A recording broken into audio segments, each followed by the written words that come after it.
کس، در روایات هم داریم، در شبانه روز آیه کرسی رو نخواند، این مثل یک خوراک وارفته‌ایه، اما همین یه دونه، اونا رو نمیخواد بخونید، همین یه آیه رو بخونید، 10 بنده، بنداش هم قاطی نکنید، متصل هم نخونید، همونطور که عرض کردیم لا اله الا هو الحی القیوم لا تأخذه سنة ولا نوم له ما فی السماوات و ما فی الارض من ذا الذی یشفع عنده الا باذنه یعلم ما بین ایدیهم و ما خلفهم ولا یحیطون بشیء من علمه الا بما شاء وسع کرسیه السماوات و الارض ولا یعوده حفظهما و هو العلی العظیم.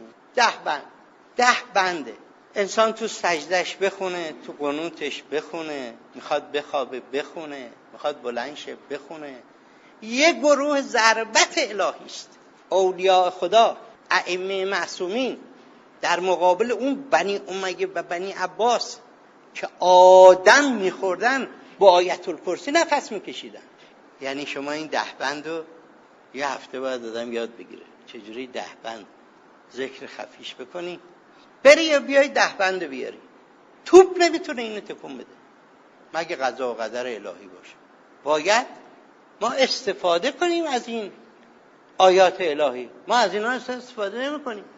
حالا این لاته یه چاقو تو جیبش میذاره، اینم یه تسبیح تو جیبش میذاره. آقا هیچی تو جیبت بخواد بذاری، همین آیت الکرسی رو نفس بزن باش، نفس بزن. وحی میخوای آیت الکرسی رو نفس بزن، غیب میخوای با این آیه نفس بزن، کرامت میخوای، حفظ حراست میخوای با این آیه نفس بزن. سنگ رو خورد میکنه این آیه. ولی 10 بند 5 تا حرکت میکنه، 5 تا ذیل داره، 5 تا اوج داره، سر 2 تجانس عین عین میم میم اونجا یه دور داره، بعد 8 تای ذاتی با 8 تای عرض کنم ضمیری که 2 تاش احدیت الله ظرف واحدیت، علی و عظیمی ظرف ذاتیه، اصلا اسم فعلی نیست. گرسنت میخوای نشه امتحان کنم 6 ماه امتحان کن بگو میخوام هیچی نخورم، هیچی ها یعنی آبم نخور، غیر حساب غذا کنی با آیت الکرسی 6 ماه. این یک کافی شاپ شما رو میبنده همین آیه. الان فایده نداره من وقتی نمیتونم اینجا تست کنم، آزمایش کنم، اثبات کنم، آزمایشگاه نداریم، گفتنش چه خاصیت داره؟ هیچی. کافرم این کارو بکنه اثر خودش داره. شما یه چاقو تو شکم هر کی بکنی، میخواد مؤمن تو شکمش بکنه، میخواد کافر. میخواد تو شکم مؤمن بکن، میخواد تو شکم کافر بکن. چاقو اثر خودش داره، اثر خودش داره، طلسم خودشه.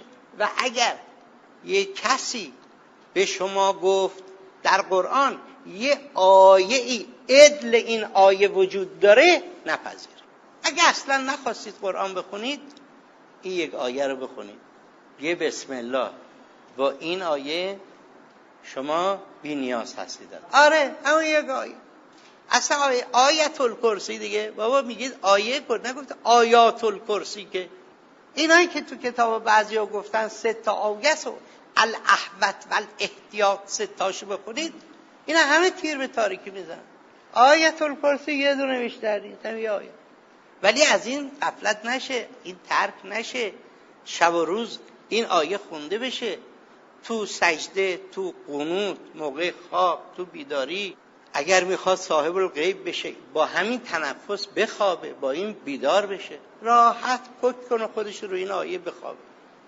تو لازم نیست بیدار باشه، بگیری بخوابه، اصلا یه نفس بخوابه. 8 تا اسم ذاتی، 8 تا ضمیر ذاتی به ظرف حقی، به ظرف خلقی، با 2 تجانس خیلی کارها میشه بکنی. حالا برای علم بعضیاش، برای معرفت، برای خاص. اگه یادتون باشه یه وقت میگفتم این حوزه های ما باید قدرت داشته باشه. شما میتونی از اینجا اونور دنیا یک کسی رو بزنی؟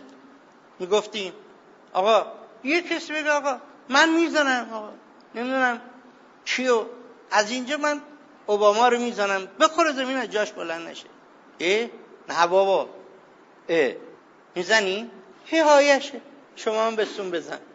اما تجانسش، اسماء ذاتیش و ظواهر ذاتیش، اینا رو باید درست کنی، بعداً بکشی بالا بکشی پایین، بکش بالا بکش پایینش درست کنی، بعداً هر کیو میخوای بزن. اما خدا به اون کسی که کسی رو میزنه خیر نمیده. زدن راه گشایش نیست. صفا و معرفت و محبت و مهربانی راه گشایش، دعوا و این چیزا راه گشایش نیست. اینا فلاکت میاره. این آیه قوت قلب. اگر یک آدمی درس ناخوانده‌ای این آیه رو بره براش پیاده کنن چه کنن، خیلی راحت جواب میگیره تا یک عالم. چرا؟ این عالم اینقدر خرت و پرت تو ذهنش اومده که اصلا نمیشه راش بندازه، خط خطیه.